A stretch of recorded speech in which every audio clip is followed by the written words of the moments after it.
ta'ala. Alhamdulillah, kita bersyukur kehadirat Allah Subhanahu wa ta'ala. Kembali subuh hari ini kita dipertemukan bermuwajahah dalam majlis yang insyaallah majlis yang baik.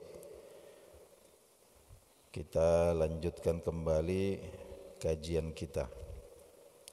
Subuh kemarin kita sudah membicarakan secara detail tentang satu praktek pernikahan yang tidak diperbolehkan, yaitu nikah mut'ah atau biasa kita sebut kawin kontrak, yaitu akad yang terjadi antara laki-laki dan wanita untuk menikah dengan jangka waktu tertentu. Ini tidak diperbolehkan.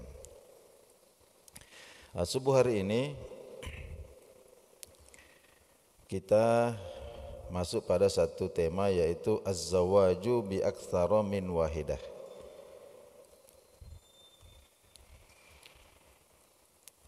Yaitu praktek poligami. Bagaimana hukumnya mempraktekkan poligami atau seorang laki-laki beristri lebih dari satu. Kalau perempuan bersuami lebih dari satu tidak diperbolehkan di waktu yang bersamaan. Nah, ini penting untuk kita pahami bahwa agama-agama sebelum Islam itu, ya, atau katakanlah tradisi-tradisi atau agama-agama sebelum Islam itu yubihuna tazawwuj bil jammil ghafir minan nisa. Ini memperbolehkan menikahi perempuan tanpa batasan jumlahnya, ya, tanpa batasan. Qad yablughu al-asharat. Ada yang punya istri itu sampai puluhan, bahkan ratusan, ya. Dan semua itu dunashtiratin li syartin wala taqyidin, ya, tanpa syarat dan tanpa ikatan apapun. Nah, falamma ja'al Islam, ketika Islam datang, wada'a li ta'addudiz zawjati qayyidan wa syartan. Maka Islam kemudian memberikan batasan dan menetapkan syarat untuk praktek poligami ini. Nah, jadi ini Islam datang itu dalam keadaan orang-orang ini mempraktekkan poligami dalam jumlah yang tidak terbatas. Ya, kita ambil contohlah umpama 10 orang. Nah, ini kan ada sahabat Nabi Shallallahu Alaihi Wasallam itu namanya Ghailan Ats-Tsaqafi. Nah, ketika dia masuk Islam, datang kepada Nabi Shallallahu Alaihi Wasallam, dia punya 10 orang istri, istrinya 10. Maka ketika dia masuk Islam, Nabi Shallallahu Alaihi Wasallam kemudian mengatakan kepada Ghailan ini, ikhtar minhunna arba'an. Ya. Dari 10 itu kamu pilih 4 orang. Kamu pilih 4 orang, wa fariq sa'irohunnah. Dan pisah yang lain atau ceraikan yang lain. Kamu pilih 4 orang, ceraikan yang lain. Nah, ini Islam kemudian menetapkan batasan, ya, jadi maksimal itu 4 orang istri di waktu yang bersamaan. Nah, jadi Islam datang itu bukan kemudian dari 1 kemudian menyuruh menambah 2, menyuruh menambah 3, 4 dan tidak seperti itu. Tapi Islam datang ketika orang punya istri 10, 20 dan seterusnya, kemudian disuruh kurangi sampai 4 saja. Nah, itu mungkin prinsip pertamanya itu di situ. Ya. Wa kadzalika man aslama an samaniyah, ini juga disebutkan hadisnya. Ada yang masuk Islam itu punya istri 8. Wa an khamsah, ada yang punya 5. Ini semua ada hadisnya. Nahahur Rasul sallallahu alaihi wasallam. Mereka semua ini dilarang oleh Nabi sallallahu alaihi wasallam ayyamsaka minhunna, ya, untuk mempertahankan semuanya, ya, illa arba'an, kecuali pada batasan maksimal 4 orang. Amma zawajur Rasul sallallahu alaihi wasallam, ya, bitis'in. Adapun kita ketahui bersama bahwa Rasulullah sallallahu alaihi wasallam menikahi 9 orang perempuan, ya. Pakana hadza, maka ini adalah syai'an khassahullahu bihi, kekhususan, ya, ini kekhususan yang Allah Subhanahu wa taala berikan kepada beliau sallallahu alaihi wasallam lihajatid dakwah fi hayatihi, ya, ini karena ada motif dakwah, ya, ada kaitannya dengan dakwah, wa hajatal ummah, dan ada hajat, ada kebutuhan umat, ilaihinna, kepada ummul mukminin, ya, kepada ummul mukminin ba'da wafatihi, setelah wafatnya Nabi sallallahu alaihi wasallam. Jadi kita tahu betul bahwa begitu banyak sisi-sisi kehidupan Nabi sallallahu alaihi wasallam yang tidak bisa kita ketahui kecuali melalui informasi dari istri-istrinya. Dan ini yang kemudian menjadi sunnah bagi kita umatnya. Bahkan diantaranya itu ada yang katakanlah sifatnya wajib, ya, sifatnya wajib. Seandainya bukan istrinya yang memberitahu kita, kita tidak tahu bahwa ternyata Nabi sallallahu alaihi wasallam seperti itu. Jadi tentu itu banyak sekali hikmah-hikmahnya sehingga khusus bagi Nabi sallallahu alaihi wasallam diperbolehkan itu. Adapun kita umatnya ini maka maksimal 4. Itu batasan dalam jumlah. Kemudian ada syarat juga yang harus diperhatikan. Kalau kita bisa penuhi syarat ini, boleh. Tapi kalau tidak bisa, jangan coba-coba. Dosanya besar. Apa syaratnya itu? Ya, wa amma syartu, adapun syarat. Alladzi ishtaratahul Islam, yang Islam syaratkan, ya, li ta'addudiz zaujati, untuk praktek poligami ini adalah thiqatul muslim fi nafsih. Jadi seorang muslim itu harus benar-benar yakin bahwa dirinya itu ayya'dilah, sanggup berlaku adil, ya, sanggup berlaku adil baina zaujatihi, di antara istri-istrinya. Nah, di dalam nafkah zahir dan nafkah batin, ya, termasuk makanan, minuman, pakaian, rumah tempat tinggal, kemudian waktu menginap atau giliran menginap. Jadi wan nafkah, ya, begitu juga dengan uang belanja. Nah, ini semua makanan, minuman, pakaian, sandang, ya, sandang, kemudian papan, rumah, kemudian giliran menginap. Demikian juga dengan uang belanja. Nah, ini harus sanggup berlaku adil. Nah, jadi faman lam yathiq fi nafsih. Jadi barang siapa di antara umat Nabi sallallahu alaihi wasallam yang tidak yakin pada dirinya, ya, tidak yakin pada dirinya, modalnya cuma itu saja, yang lainnya tidak ada, ya, bil qudrah ala adai hadhil huquqi, ya, tidak yakin bahwa dirinya sanggup, ya, untuk menunaikan hak-hak, yang di atas itu disebutkan tadi, bil adli, dengan adil, maka hurrima alaihi, diharamkan baginya, ayyatazawwaja, untuk menikah bi aktsara min wahidah, lebih dari satu. Qala ta'ala, ya Allah Subhanahu wa taala berfirman ini dalam surah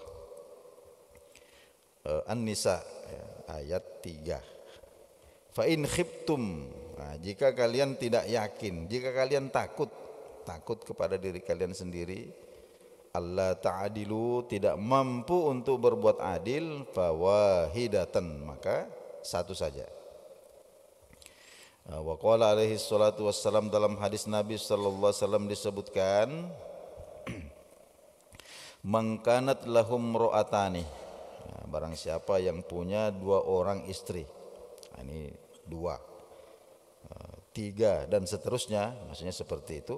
Jadi man kanat lahum ra'atani, siapa yang punya lebih dari satu istri, yamilu li ahadihima alal ukhra, dan dia itu mempraktekkan atau tidak adil, begitu ya, dia tidak adil, dia lebih condong kepada salah satunya dibandingkan yang lain, maka nanti di hari kiamat ini orang bisa dikenali dari penampakannya ini.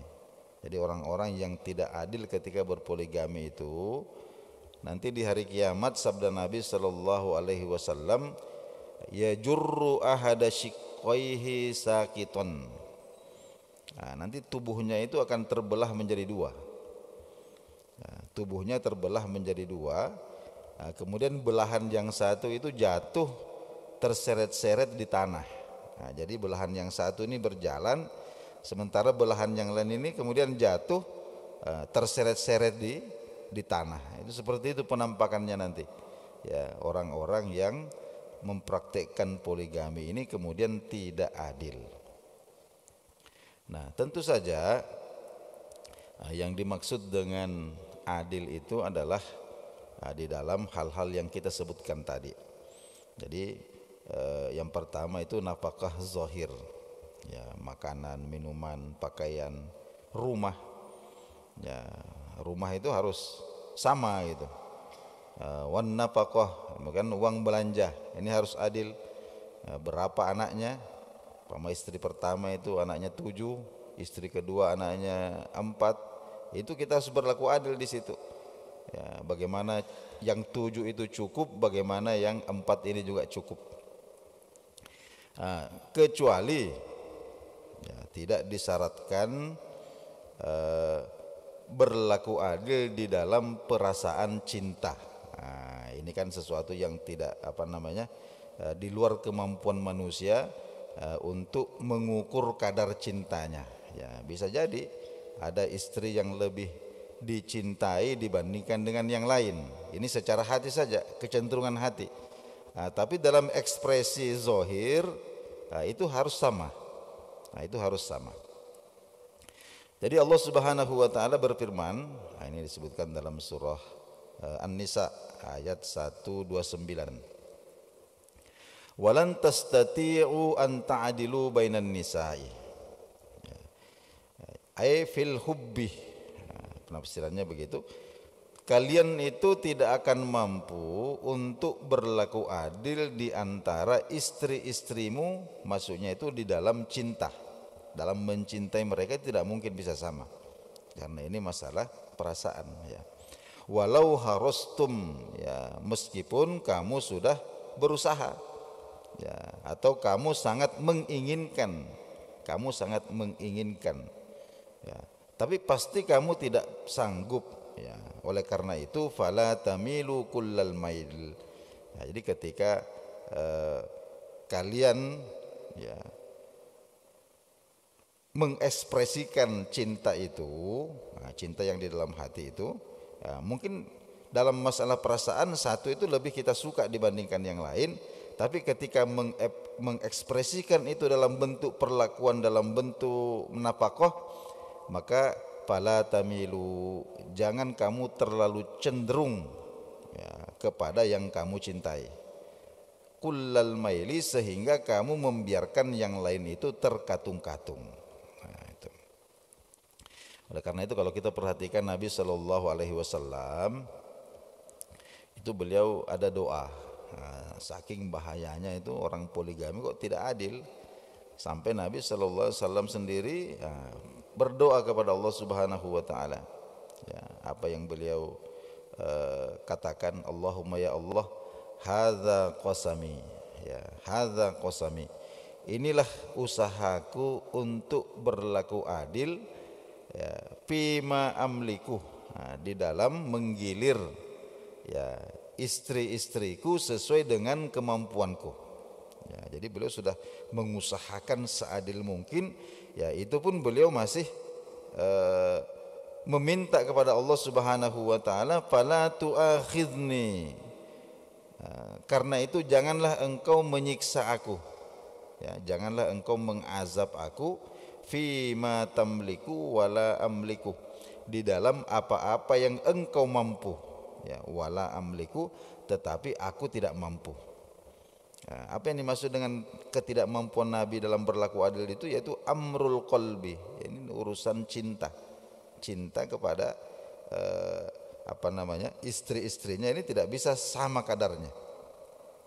Wal mail al atifih, ya, jadi kecenderungan hati ila ihdahunna, kepada salah satunya. Tentu ada yang lebih dicintai secara perasaan, tapi ketika perasaan itu dizahirkan, maka tidak boleh kemudian diekspresikan di dalam bentuk perlakuan yang mana kita menampakkan lebih cenderung kepada satu dan mengabaikan yang lain. Begitu juga ketika Nabi Shallallahu Alaihi Wasallam melakukan safar. Jadi ketika Nabi hendak bepergian bawa istri, ya, yang beliau lakukan itu adalah hakama bainahunnal qur'ah. Jadi beliau melakukan undian. Siapa yang ikut itu diundi. Ya. Fa ayyatuhunna kharaja sahmuha. Jadi yang keluar undiannya itu safarobiha, itulah yang nanti ikut safar, ikut bepergian bersama beliau sallallahu alaihi wasallam. Jadi tidak main tunjuk-tunjuk saja kamu yang ikut. Tidak. Tapi Nabi mengundi. Dengan adil. Siapapun yang keluar undiannya itu yang akan ikut bepergian bersama Nabi sallallahu alaihi wasallam. Kenapa Nabi melakukan itu? Wa inna ma fa'ala dzalika. Nabi melakukan itu daf'an, ya, daf'an liwahzis sudur, ya, untuk menjaga perasaan, ya, istri-istrinya itu, wa tardiyatan lil jami', dan mendapatkan kerelaan dari semuanya. Nah, itu. Jadi kita sudah sampai pada kesimpulan bahwa praktek poligami itu diperbolehkan dengan batasan dan syarat. Ya, batasannya itu maksimal 4, ya, lebih daripada itu berzina. Nah, kemudian syaratnya itu harus yakin bahwa mampu berlaku adil. Kalau tidak mampu, jangan coba-coba. Nah, kemudian apa hikmah diperbolehkannya praktek poligami ini? Karena ini juga merupakan salah satu syariat Islam yang seringkali menjadi serangan tembak. Ya, ditembak oleh musuh-musuh Islam, bukan cuma musuh-musuh Islam, bahkan orang Islam sendiri.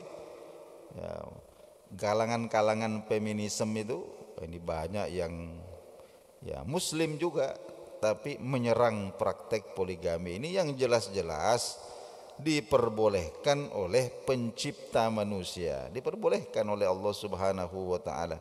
Fankihu ma thaba lakum minan nisa, kan begitu. Ya, nikahilah wanita-wanita yang engkau senangi, ya, masna, 2, sulasa, 3, waruba, 4, ya, dengan catatan kamu bisa berlaku adil.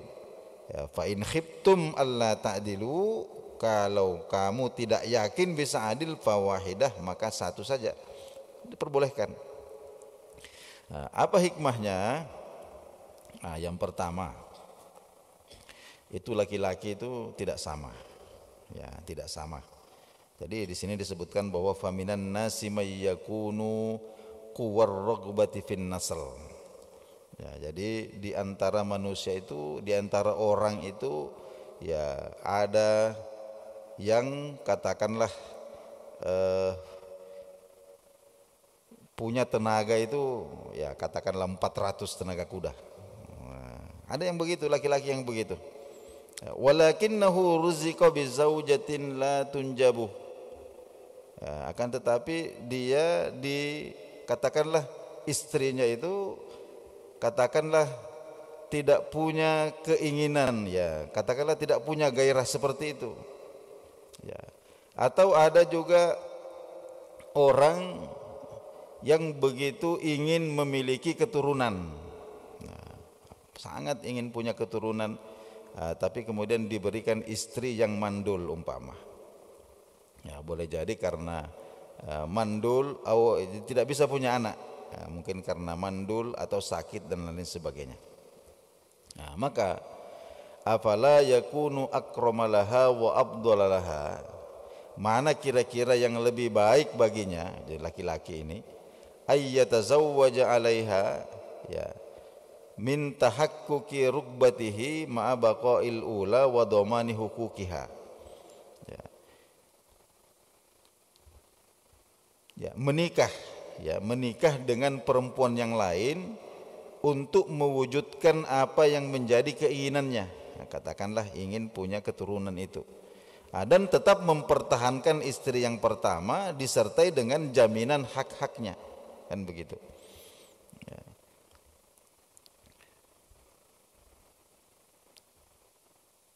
Kemudian yang kedua, ya itu tadi disebutkan. Jadi ada orang yang ingin punya keturunan, ya, tapi kemudian diberikan istri yang mandul. Ya. Ada juga orang yang katakanlah nafsu seksualnya itu besar sekali, tapi istrinya ini qalilatir rughbah, ya, tidak terlalu berselera dengan hal-hal seperti itu. Atau istrinya ini sakit, atau istrinya ini punya masa haid yang terlalu lama, katakanlah istrinya haid ini sampai setengah bulan. Laki-laki itu kalau memang katakanlah yang golongan garisahnya ini kuat, 15 hari itu sudah terlalu lama. Ya, jangan 15 hari, kadang 1 hari 2 hari saja itu sudah susah dia itu. Ya, warrajulu la yastati'u sabra katsiran anin nisa. Sementara umumnya laki-laki itu ya di dalam hal yang terkait dengan kebutuhannya terhadap perempuan ini biasanya tidak mampu untuk bersabar. Tidak mampu untuk bersabar. Jadi apala yubahu lahu ayyatazawwaja bi ukhra. Jadi coba kita renungkan. Mana kira-kira lebih baik dia itu dibolehkan untuk menikah dengan perempuan yang lain. Ya, tentu dengan catatan itu tadi, hak-hak istrinya yang pertama itu tetap diperhatikan, dipenuhi, badala ayyabhatha anha khalilah, daripada kemudian dia mencari selingkuhan, ya, dia berzina. Nah, itu yang pertama itu. Kemudian jadi Islam ini bukan hanya memikirkan perasaan satu orang, ya. Jadi Islam tidak mengharamkan, tidak juga mewajibkan, ya. Jadi tidak mengharamkan poligami, tapi tidak juga mewajibkan poligami. Kenapa? Karena kebutuhan manusia itu berbeda-beda. Ada memang yang tidak membutuhkan, tapi ada yang membutuhkan. Nah, seperti itu. Kemudian yang kedua, kita tahu bahwa faktanya jumlah perempuan sekarang ini, ya, dari dulu sebenarnya itu semenjak peperangan masif yang melibatkan jumlah orang banyak terjadi itu, yang sampai ratusan ribu orang berperang sampai jutaan orang, perang dunia pertama, perang dunia kedua, ini kemudian menyebabkan laki-laki ini jumlahnya berkurang secara signifikan.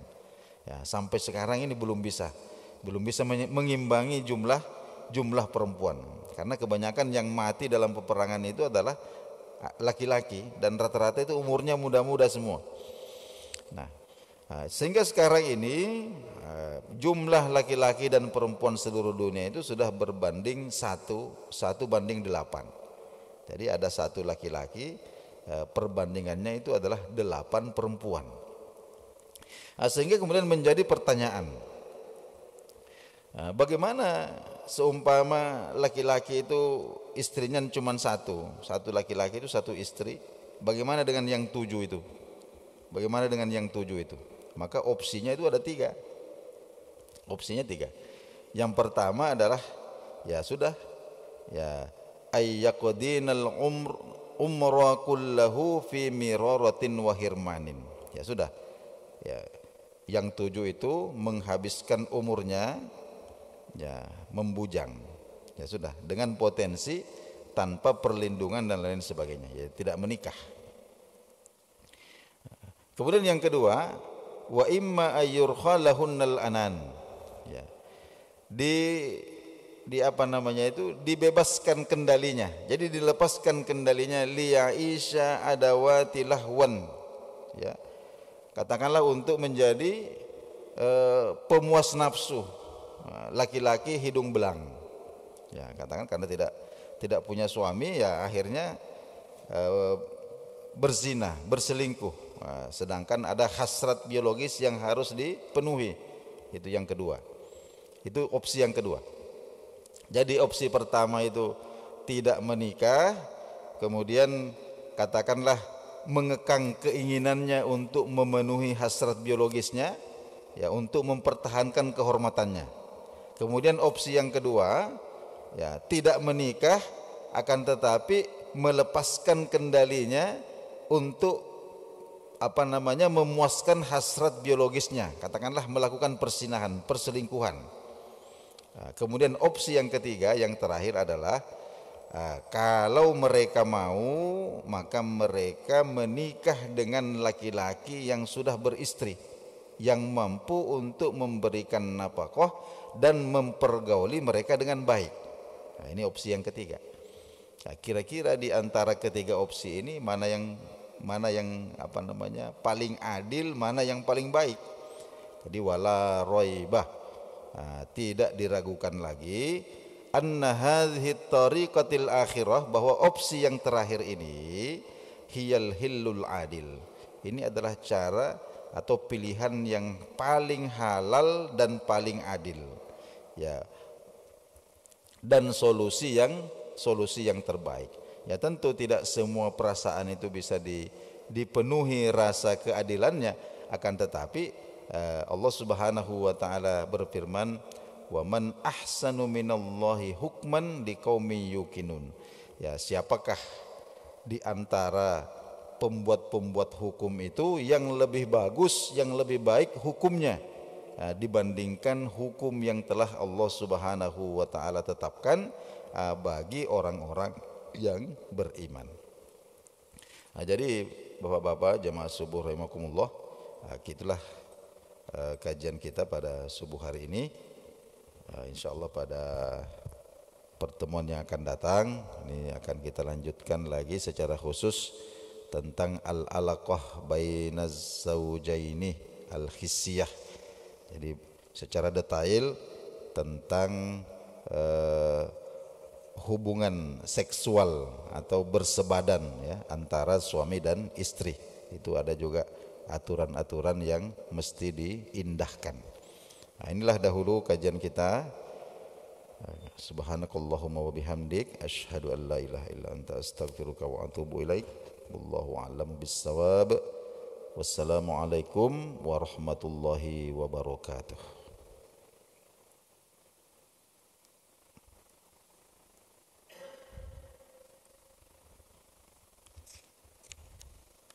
Abi